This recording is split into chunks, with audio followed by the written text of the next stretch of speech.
Hello. So I'm sorry that I'm missing your lesson, especially because I didn't know I would be missing your lesson. So I've got literally nothing with me to film you something that's any good.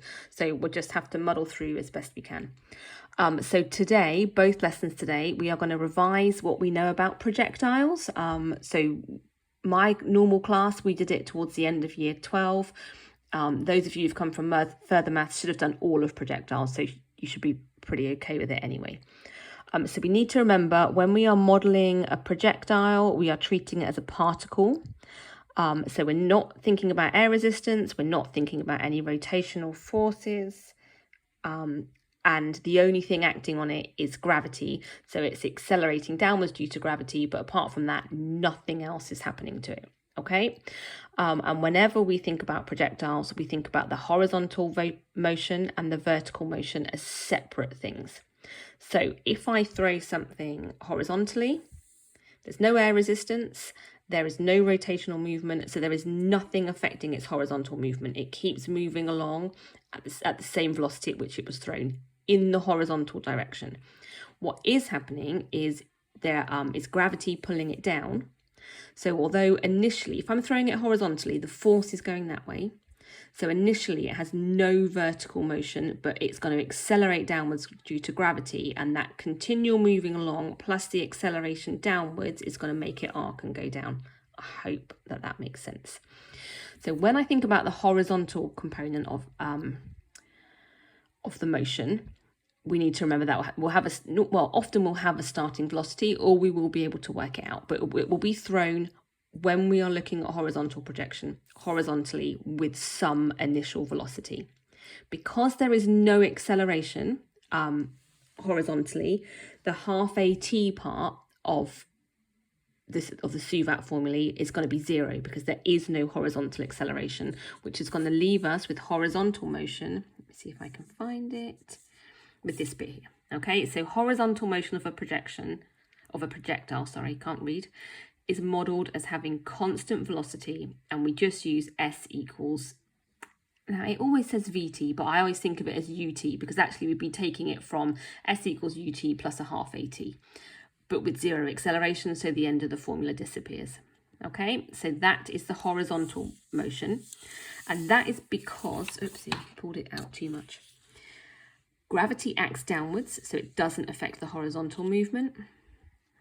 And we're modelling it as a particle, so there's no air resistance. And what we're using, like I just said, is this, because we're using S equals UT, I've got VT plus minus a half AT squared. But A is nothing, so this disappears, okay? And just leaves us with S equals. Now it always says VT, but I prefer UT because we tend to use U for initial velocity. Don't think there's anything else. When we think about the vertical component, so if it's being projected horizontally, initially there is no vertical movement, but because it's accelerating downwards due to gravity, it is going to have some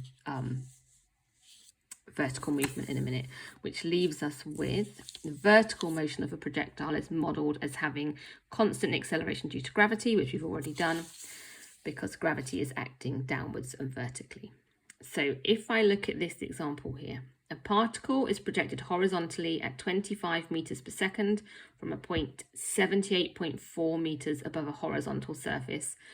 Find the time taken by the particle to reach the surface and the horizontal distance travelled in that time.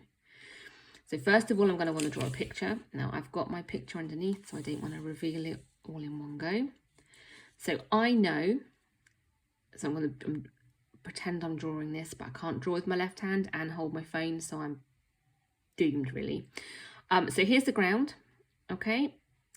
It's projected horizontally from a point 78.4 meters above the ground. So we're going to be drawing a line here to represent the 78.4 meters above the ground, and then the particle is being thrown horizontally with initial velocity of 25 meters a second, okay? And as the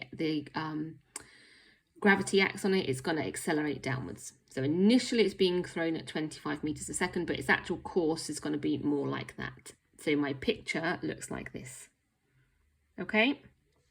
And if I think about the initial horizontal and vertical components, initially the horizontal force is 25 meters a second from up here, So so if I'm looking at it horizontally, the initial horizontal velocity is 25. And if I think about it vertically, it's not being thrown down. So the initial vertical component is 0. I hope that makes sense. I need to get my next page. Excuse me.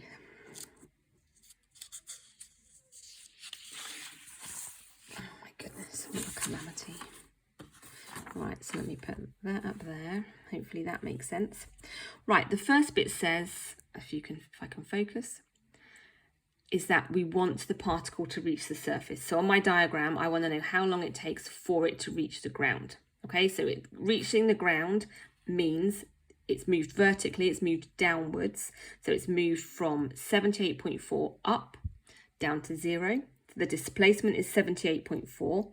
I know, so because I'm looking at the downwards motion, I know that the initial velocity is 0, so u is 0. I know that the acceleration is due to gravity is 9.8, unless they tell you otherwise. But I don't know how long that's going to take. Okay, so I can put all those things together, which I did earlier. There we go. Okay, so I'm looking at it going downwards because I want it to fall to the ground. So I'm looking at the vertical movement. That's all the things I've just said. And I'm going to use S equals ut plus a half at squared. I know that it's moved 78.4 meters. The initial velocity is 0. Half of gravity is 4.8. So we are looking at, well, this. If I divide 78.4 by 4.9, I get 16. And because I can't have negative time, t must be 4 seconds. So I hope that that makes sense. And then the next bit says the horizontal distance travelled in that time. So when I think about horizontal, I know that I'm going to be looking at it, where's my hand? I'm going to be looking at it moving along. So the initial velocity horizontally is 25. I know that t is 4 because I've already worked that out. I don't know what the distance is, so I don't know what s is. And because there is no acceleration horizontally, all I need to do is s equals ut. We've already said that the velocity is 25, the time is 4, so it will be 100 meters. So I hope that makes sense. Okay, carrying on then. A particle is projected horizontally with a velocity of 15 meters per second. Find the horizontal and vertical components of the displacement of the particle from the point of projection after 3 seconds and the distance of the particle from the point of projection after 3 seconds. I'm going to have to move up a little bit so I can fit it on the page, or on my desk, sorry. Right, so now when I think about my diagram, I want to cover it up so that you can't see it, so I can draw it with you.